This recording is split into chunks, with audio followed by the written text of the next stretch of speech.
Imagine being a federal judge about to sentence one of the most dangerous crime bosses in America, and then finding your entire family murdered in your own home just 3 days before the sentencing hearing. And before you think this sounds like a movie plot, let me tell you the true story of Judge Thomas Harrison, whose wife and 2 teenage children were brutally executed in what authorities called a random home invasion, but which evidence clearly shows was a professional assassination designed to send a message to anyone who dares to challenge organized crime. And if you think the justice system would move heaven and earth to solve the murder of a federal judge's family, this case will show you just how deep corruption can reach when crime bosses have judges, prosecutors, and police officials on their payroll. So make sure to subscribe to Cold Case Chronicles, because we're about to expose a conspiracy that reaches the highest levels of the federal judiciary and prove that even judges aren't safe when they threaten the wrong people. Judge Thomas Harrison had spent 15 years on the federal bench and was known for his tough sentences against organized crime figures, but he had never handled a case as significant as the prosecution of Vincent Moretti, head of the largest crime family on the East Coast, who controlled everything from drug trafficking to illegal gambling to political corruption. And Moretti was facing life in prison without parole on charges of racketeering, murder, and conspiracy. And just days before his sentencing hearing, scheduled for November 18, 2012, someone wanted to make sure Judge Harrison understood the consequences of sending Vincent Moretti to prison. And what happened to the Harrison family on November 15th will shock you and prove that organized crime has more power over our justice system than anyone wants to admit. So hit that like button, and let's dive into this terrifying case that changed how federal judges think about their own safety. Phone records obtained years later through FOIA requests show that Vincent Moretti's lawyer Anthony Rossi made 17 calls to an unlisted number registered to a shell company owned by the Moretti crime family just hours before the Harrison family murders, and these calls were placed from the courthouse, where Rossi had been meeting with other defense attorneys about strategy for Moretti's sentencing hearing. And surveillance footage from the courthouse parking garage shows Rossi meeting with 2 unidentified men who drove away in a van that was later found burned in a warehouse district known for crime family activities. And most shocking of all is the testimony from former crime family associate Carlo Benedetti, who entered witness protection in 2015 and revealed that Vincent Moretti personally ordered the Harrison family murders and paid $2 million for the hit. And Benedetti testified that Moretti specifically wanted the judge's family killed rather than the judge himself, because, quote, a dead judge creates too much attention, but a terrorized judge follows orders, unquote. And when federal prosecutors tried to use this testimony to bring charges against Moretti, they discovered that key evidence had been destroyed and witnesses had been intimidated into silence. And if you think the corruption stops there, wait until you hear about the law enforcement officials who helped cover up this crime. So smash that like button, because this cover-up reaches the very top of the justice system. The official police report states that intruders broke into the Harrison family home in the affluent suburb of Westchester County around midnight on November 15th and murdered Judge Harrison's wife Margaret, his 16-year-old daughter Emily, and his 14-year-old son Michael in what appeared to be a robbery gone wrong. But the evidence tells a completely different story, starting with the fact that nothing of value was stolen from the house, despite the family owning expensive jewelry, electronics, and art collections worth hundreds of thousands of dollars.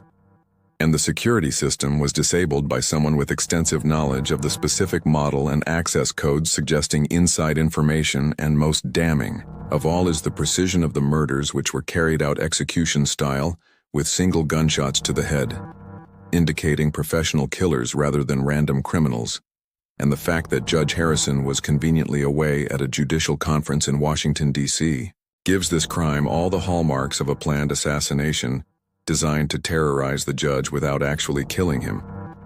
And if you think this level of sophistication points to organized crime involvement, wait until you hear about the evidence that proves Vincent Moretti ordered these murders.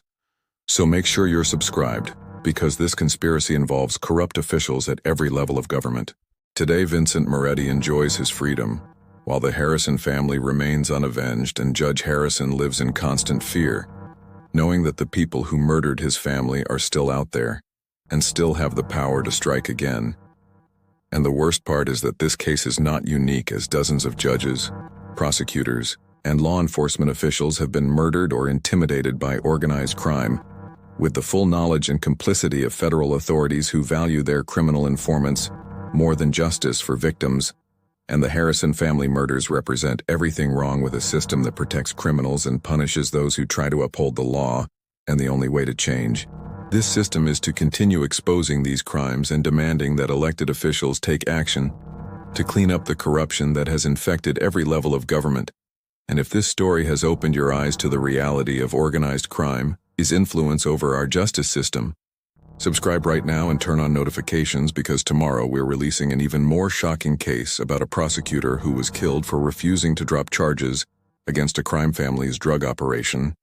And together we can make sure that victims like the Harrison family are never forgotten, and that their killers face justice even if it takes decades to expose the truth. Because at Cold Case Chronicles, we believe that no criminal is too powerful to face consequences, and we'll never stop fighting for justice no matter how dangerous or powerful our enemies might be. So thank you for watching, and remember that every subscription helps us continue investigating these cases and fighting for victims of organized crime. And I'll see you in the next video, where we'll continue exposing the dark alliance between criminals and corrupt officials who enable them. FBI Special Agent Robert Sterling, who was assigned to investigate the Harrison family murders, has now admitted that he was ordered by his superiors to focus the investigation on random criminals rather than organized crime connections.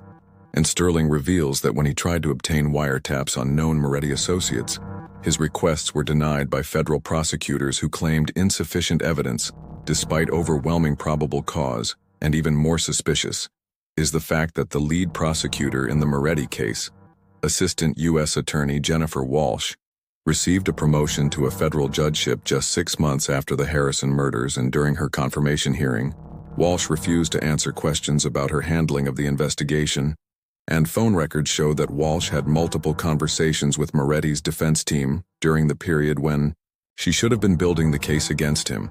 And when honest FBI agents tried to investigate these connections, they were transferred to different departments or forced into early retirement. And the most damning evidence of all is the discovery that the Harrison family murders were not the first time that judges had been intimidated or killed for opposing the Moretti crime family. And federal records show that 3 other judges who had handled cases against Moretti associates died in suspicious circumstances over a 5-year period.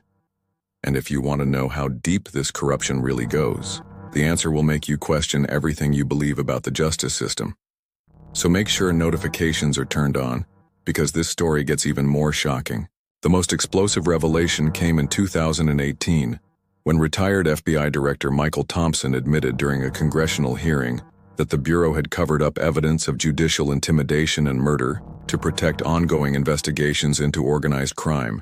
And Thompson testified that allowing some crimes to go unpunished was deemed necessary to preserve larger operations that could take down entire crime families. But what he didn't reveal is that Vincent Moretti had been working as an FBI informant for over a decade, providing information about rival crime families while being protected from prosecution for his own crimes. And when the Harrison family murders threatened to expose this arrangement, federal officials decided to cover up the crime rather than lose their valuable asset. And in exchange for his continued cooperation, Moretti's sentence was reduced to 15 years in minimum security prison, and he was quietly released after serving only 8 years. And today, Vincent Moretti lives as a free man in a luxury retirement community in Florida, while the Harrison family lies in their graves, and Judge Harrison retired from the bench shortly after his family's murder, and now lives as a recluse, afraid to speak publicly about what happened to his loved ones. And if this level of injustice doesn't outrage you, wait until you hear about the other families who were destroyed to protect organized crime informants. So hit that subscribe button, and let's fight for justice together. The impact of the Harrison family murders extended far beyond one family, as federal judges across the country began receiving death threats and demands to show leniency to organized crime defendants, and many judges started wearing bulletproof vests to court and hired private security for their families. And the message from the Moretti crime family was clear, that anyone who threatened their operations would face deadly consequences. And since the Harrison murders, federal sentences for organized crime figures have become significantly more lenient as judges fear for their own family's safety. And this case proves that when corruption reaches the highest levels of law enforcement, even the judiciary becomes compromised and criminals can literally get away with murder by threatening the right people. And the only way to restore justice is to expose these crimes and demand accountability from the officials who enabled them. And if you want to honor the memory of Margaret, Emily, and Michael Harrison, show your support by liking this video and subscribing to Cold Case Chronicles, because we're committed to bringing justice to victims of organized crime and government corruption, no matter how powerful the perpetrators might be.